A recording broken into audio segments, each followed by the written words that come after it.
Aku Andrew Mark, ini saudaraku Nathaniel, kami cuma berdua. Kami lahir dan besar di Amerika dan kami tukang kayu. Kau tahu, kami bisa jadi terkenal karena kursi. Ya, karena kursi. Aku dulu berencana pakai kayu aras yang klasik-klasik. Dan aku dipanggil oleh kayu mahoni, bagaimana kalau aku hari ini? Ku ambil mahoni itu, mulai membangun, sayangnya tidak cukup. Benar, kayu yang sangat mahal. Tidak praktis. Ya, Aku melakukan sebagian proses memalu karena dia punya masalah di bahunya. bahuku sakit, cedera karena gulat. Kami hebat bersama. Aku sering memikirkan rencana. Andrew Mark, Apapun pekerjaan yang berkaitan dengan bahu, dia tidak dapat menyentuhnya. Tetapi kami tidak bisa tanpa dia. Sungguh, dari lubuk hati terdalam, tidak akan ada toko kayu Andrew Mark dan Nathaniel tanpa Nathaniel. sungguh menarik bahwa kami telah menjalankannya sejak lama. Sudah 15 tahun dan aku belum pernah memegang palu. Dia belum, tidak pernah. Apapun yang kami lakukan adalah soal seni. Senimankah? Kesenian? Seni? Perhatian kami pada detail ada di atas. Rata-rata. Banyak orang memakai kayu sisa, pintu kandang. Yang belum adalah paku kandang, paku sisa. Butuh usaha ekstra untuk dicabut. Tapi Kami yakin itu layak untuk produk akhir. Yang mencolok soal kursi adalah semuanya berfungsi bersama. Keempat kakinya saling terhubung dan menciptakan dudukan. Mengundang banyak orang untuk kembali datang dan aku ingat saat melihat si kursi, tak ada satupun yang bisa menyamai kursi itu. Sekalipun sudah bekerja keras selama berbulan-bulan. Dan hey, kami baru sadar bahwa kursi ini sudah ada 100 tahun lalu. benar, Saat pohon betula mulai tumbuh. kami tahu itu. Saat kamu dapat kursi dari Andrew Mark dan Nathaniel, kamu akan mendapatkan lebih dari sekedar kursi. Lebih lagi. Keamanan yang dekat dengan kesempurnaan, yang kita tahu artinya artistik, ilmiah. Jika kamu follow kami di @AndrewMarkNathanielWoodworking di Instagram, kamu tak hanya lihat bisnis kami, tapi juga ketulusan hati kami. Kami hanyalah dua orang yang membuat perbedaan di dunia ini. Satu paku, satu waktu.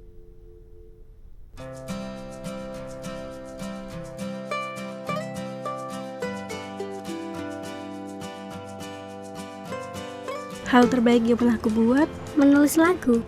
Kursi lipat, tapi tidak goyang-goyang. Mungkin lampu, saya membuatnya dari pipa. Culun sekali. Hal terbaik yang pernah kubuat adalah lembar kerja daring. Hal terburuk, Yang terburuk, Aku payah soal menggambar. saat kelas 8, aku pernah buat jam yang sangat-sangat jelek sekali. Dan aku tak mau melihatnya lagi. Makaroni dan keju gosong.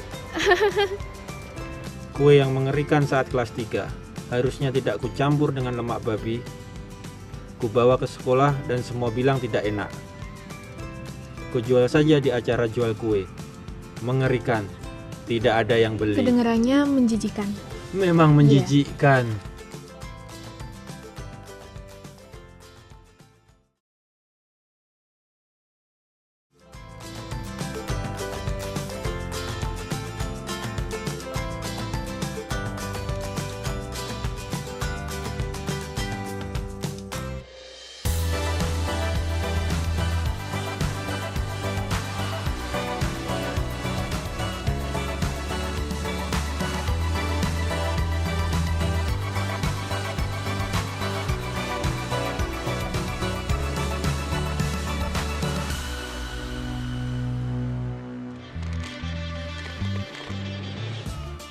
jika kekristenan punya logo, kita setuju itu pasti salib. Di seluruh dunia kita lihat salib, di rambu, arsitektur, perhiasan, busana, dan tato. Salib adalah alat yang dipakai di abad pertama untuk mengeksekusi penjahat, tapi masa kini, salib adalah simbol yang merujuk pada Yesus. Umumnya, orang terkenal dikenang atas perbuatan baik selama hidup mereka. Tapi Yesus dikenang karena kematiannya. Tapi mengapa kematian Yesus disalib penting sampai saat ini? Paulus menulis dalam perjanjian baru bahwa anak Allah, yaitu Yesus, mengasihi aku dan menyerahkan dirinya untukku. Yesus mati karena dia mengasihimu. Itulah alasan penyalipan. Kasih luar biasa Allah bagi kamu dan aku. Yesus telah mati bagi kita. Apa artinya? Kenapa harus mati? Apa masalahnya? Ya, pastinya ada sesuatu yang luar biasa tentang kehidupan manusia. Kita diciptakan oleh Allah. Artinya kamu bukan hasil ketidaksengajaan. Setiap orang diciptakan menurut gambar Allah rupa pencipta. Manusia punya kapasitas unik untuk berbuat kasih, kebaikan, dan kreativitas. Tapi ada sisi lain. Orang juga bisa berbuat salah. Lihatlah koran sebentar untuk mengetahui kalau manusia mampu berbuat jahat. Kita tak bisa bilang itu orang jahat, ini orang baik. Karena kenyataannya jauh lebih rumit dari itu. Alkitab memakai kata khusus untuk menggambarkan bagian umat manusia ini, dosa. Aku tahu kata dosa tidak disukai banyak orang. Sering disalahpahami. Biasanya itu dipakai untuk menggambarkan makanan seperti coklat atau kue.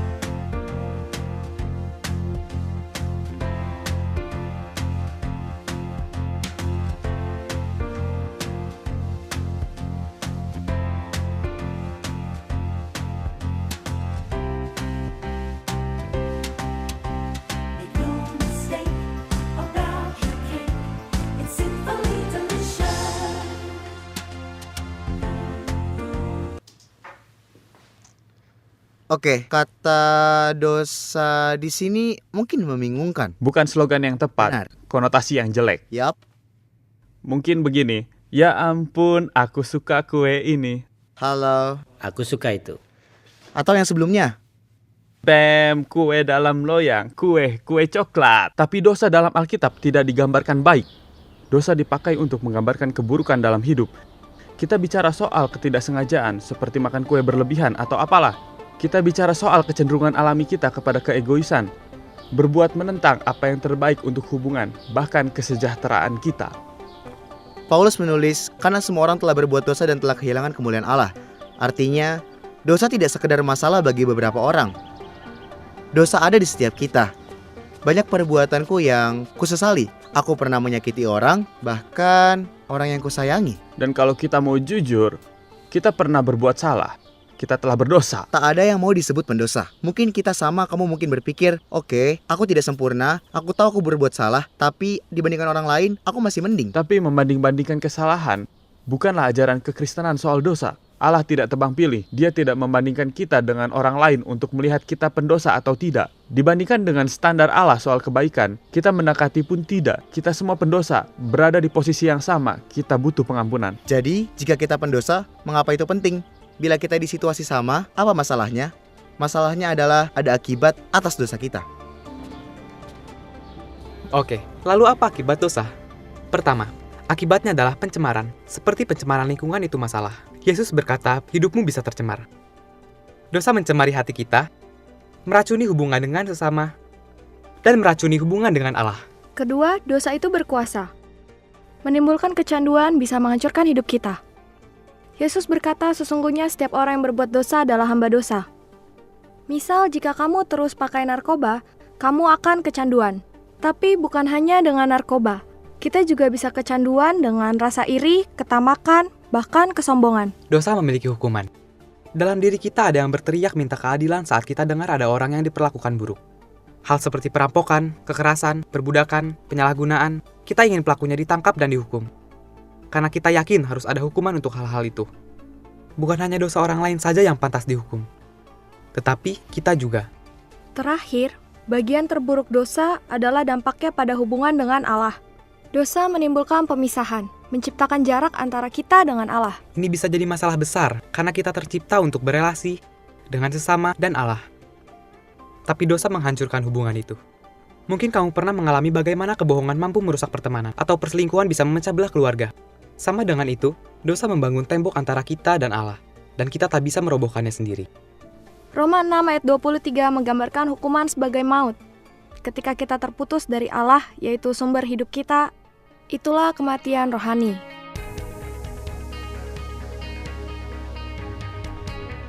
Ada di mana-mana, tak terelakkan. Beberapa bilang mabuk dan merokok, sepertinya itu bukan dosa. Tapi selingkuh atau membohongi pasangan itu dosa, kurasa. Terorisme dan perang adalah dosa besar menurutku. Perang dan kekerasan pada perempuan dan anak-anak. Secara pribadi, aku tidak mau memikirkan itu. Tamak.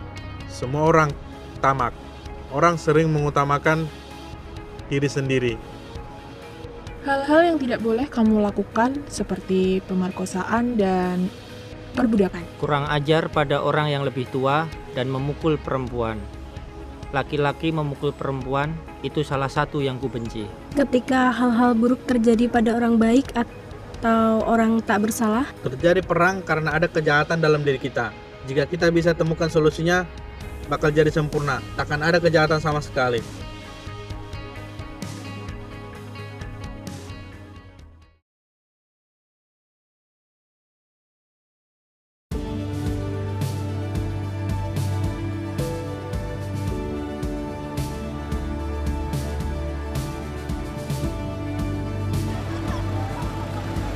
Salib menunjukkan bahwa Allah mengasihi dunia dan bahwa Dia telah mengatasi masalah dosa.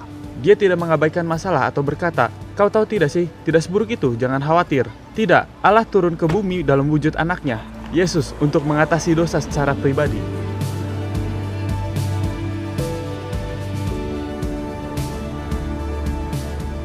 Kematian Yesus di salib adalah solusi Allah pada masalah dosa. Salah satu murid terdekat Yesus, Petrus, mengemukakan begini. Katanya ia sendiri bicara soal Yesus telah memikul dosa kita dalam tubuhnya. Oleh bilur-bilurnya kamu telah sembuh. Dengan kata lain, karena Yesus terluka, kita jadi sembuh. Dia menimpakan akibat dosa kita pada dirinya sendiri. Ini artinya penggantian diri. Allah menempatkan dirinya untuk menggantikan kamu. Yesus mati menggantikanmu. 31 Juli 1941, sirine berbunyi dari blok penjara 14 di kamp konsentrasi Auschwitz karena ada napi kabur.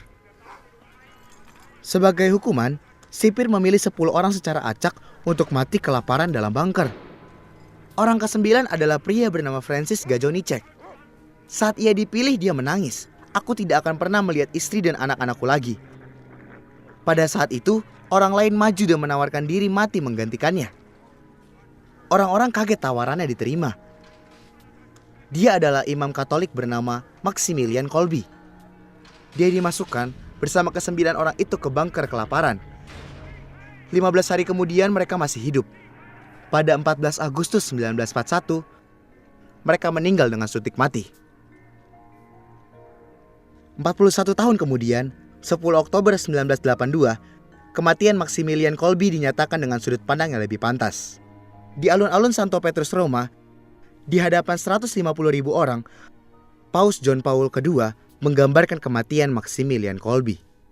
Katanya, sebuah kemenangan yang sama seperti yang dilakukan Tuhan kita Yesus Kristus. Dieksekusi di salib adalah puncak kesakitan.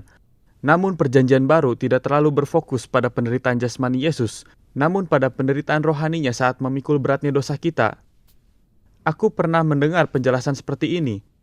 Tangan ini akan mewakili kita, hidup kita, dan buku yang ada di dalam ini mewakili kesalahan kita. Dosa menghalangi kita dan Allah. Sekarang, biarkan tangan ini mewakili Yesus. Yesus tidak pernah berbuat salah, hidupnya tanpa dosa, jadi tidak ada penghalang antara dia dan Bapa di sorga. Ada ayat di perjanjian lama yang menubuatkan kematian Yesus. Dikatakan, kita sekalian sesat seperti domba, masing-masing kita mengambil jalannya sendiri. Lalu dikatakan, tetapi Tuhan telah menimpakan kepadanya, kepada Yesus, kejahatan kita sekalian. Pada salib, Yesus pemikul dosamu dan dosaku. Kamu tahu efek dari hilangnya dosa kita? Kita bebas berelasi dengan Allah. Salib membawa dampak yang luar biasa. Salib dan kebangkitan seolah seperti satu peristiwa, seperti permata indah dengan beragam sisi yang berbeda. Atau seperti bawang yang indah karena beda arti tiap lapisannya. Bawang yang indah? Ya, Saat seperti bicara sayur. soal yang indah-indah, bawang tidak indah. Permata yang indah, Orang suka bawang, permata. Ben. Aku tidak. Kita mencoba untuk menggambarkan perbedaan sudut, perspektif, dan lapisan pada salib. Bawang, permata, keduanya bisa jadi gambaran. Bolehkah jika kita pilih permata saja? Kurasa Ya itu, ya, asal Oke, kita baik. setuju kedua Analogi. analoginya sama. Bawang, permata, tak ada bedanya. Oke. Permata saja deh. Tentu. Baiklah, rasanya lebih baik. Oke. Ketika permata terkena cahaya, kamu akan melihat satu sisi. Ketika terkena cahaya di arah lain, kamu melihat bagian lain keindahannya. Saat kita merenungkan perbuatan Yesus di salib, tersingkap banyak hal. Pertama, betapa Allah mengasihi kamu dan betapa berharganya kamu baginya. Jangan pernah merasa rendah diri atau tak layak, karena salib mengingatkan kita betapa berartinya kita bagi Allah. Salib berbicara soal derita juga. Allah tidak berleha-leha jauh di atas awan dan menonton penderitaan di dunia ini. Tidak. Melalui Yesus, dia turun ke dunia menderita bagi kita, dan sekarang menderita bersama kita. Salib juga menunjukkan bahwa kuasa jahat telah dikalahkan. Kebangkitan menunjukkan bahwa kisahnya berakhir baik. Karena salib, hukuman dosa telah terbayar. Rasa bersalah kita telah dilepaskan. Hutang kita telah lunas.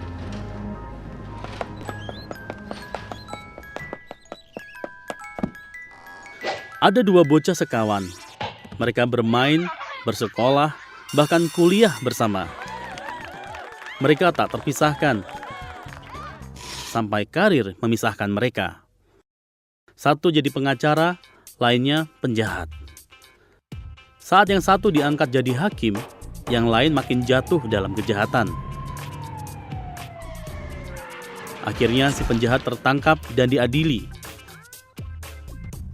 Saat di ruang sidang, dia berhadapan muka dengan teman lamanya, si hakim. Si hakim dilanda dilema. Dia mengasihi temannya, tapi keadilan harus ditegakkan. Jadi, dia menjatuhi denda yang begitu besar atas pelanggarannya. Si penjahat tak mungkin bisa melunasi. Tapi, si hakim lalu mencopot jubahnya, turun, berdiri di samping temannya, dan menulis cek melunasi biaya itu. Dia membayar hukuman itu sendiri. Yang Yesus perbuat jauh lebih luar biasa daripada si hakim bagi temannya. Hutang kita jauh lebih besar, hutang dosa kita. Kasih yang ditunjukkannya jauh lebih besar, karena menuntut nyawanya, dan hasilnya bahkan lebih baik lagi. Pengampunan total tersedia bagimu dan bagiku.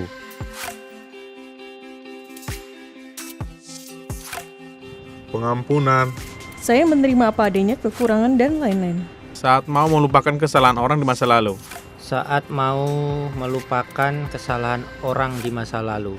Pengampunan adalah kesempatan kedua, Kesempatan kedua. ketiga, atau keempat. Melupakan masalah di masa lalu antara kita dan orang lain atau dengan diri sendiri. Karena banyak orang keras pada diri sendiri, jadi sulit memaafkan. Yang pasti, merelakan dan melangkah maju. Aku tidak religius, tapi kurasa pengampunan Allah adalah cara agar orang melupakan kesalahan mereka atau mengampuni mereka dan melanjutkan hidup. Kasih dan pengorbanan, terbebas sepenuhnya. Kelegaan dan hidup baru. Itu adalah seseorang yang menginjak sepatumu dan bilang maaf. Dan kamu bilang, tak apa, aku maafkan. Itulah pengampunan.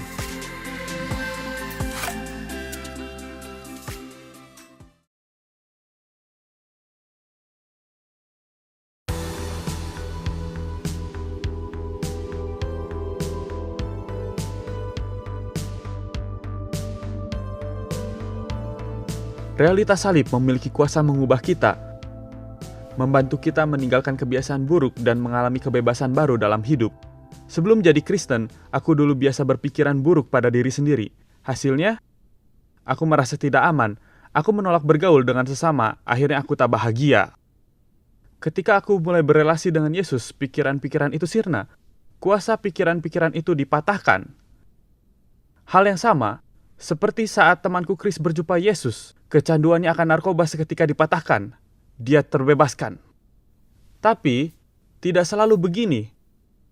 Perubahan adalah perjalanan, jangka panjang. Beberapa hal bisa berubah dalam semalam, tapi banyak perubahan seiring berjalannya waktu. Jadi apabila anak itu memerdekakan kamu, kamu pun benar-benar merdeka. Artinya kita bisa terbebas dari belenggu dosa dan menyaksikan perubahan hidup. Kuasa dosa telah dipatahkan, dan pencemaran dosa telah dibersihkan. Yohanes menulis darah Yesus membersihkan kita dari semua dosa. Ketika kusadari bahwa aku telah diampuni Allah, itu membuatku mengampuni sesama juga. Kita semua pernah terluka. Rasa sakitnya menetap, menimbulkan kepahitan dan amarah. Tapi ketika kita mengalami pengampunan Allah, kita dimampukan untuk melepaskan amarah dan kepahitan serta memaafkan sesama. 2 Korintus berkata, sebab Allah mendamaikan dunia dengan dirinya oleh Kristus. Salib bukan berarti Allah menghukum pihak ketiga. Allah sendiri yang mati untuk kamu dan aku. Akhirnya, karena salib, kita telah diperdamaikan dengan Allah. Pemisahan karena dosa telah dihapuskan. Yesus menceritakan kisah anak yang hilang. Si putra meninggalkan rumah, putus hubungan dengan ayahnya. Setelah menghabiskan uang warisannya, dia tidak punya apa-apa. Sendiri, kesepian, dan yakin hubungannya dengan ayahnya telah rusak selamanya.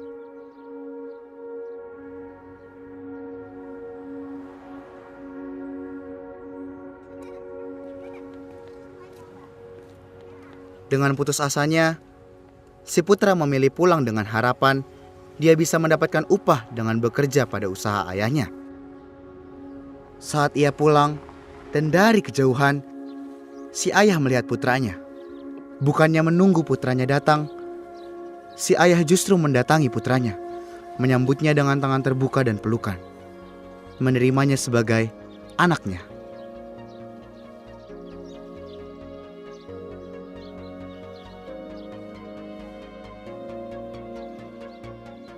Kisah ini untuk kalian. Tak peduli perbuatanmu, kapanpun kalian pulang kepada Allah, Dia lari kepadamu dan memelukmu.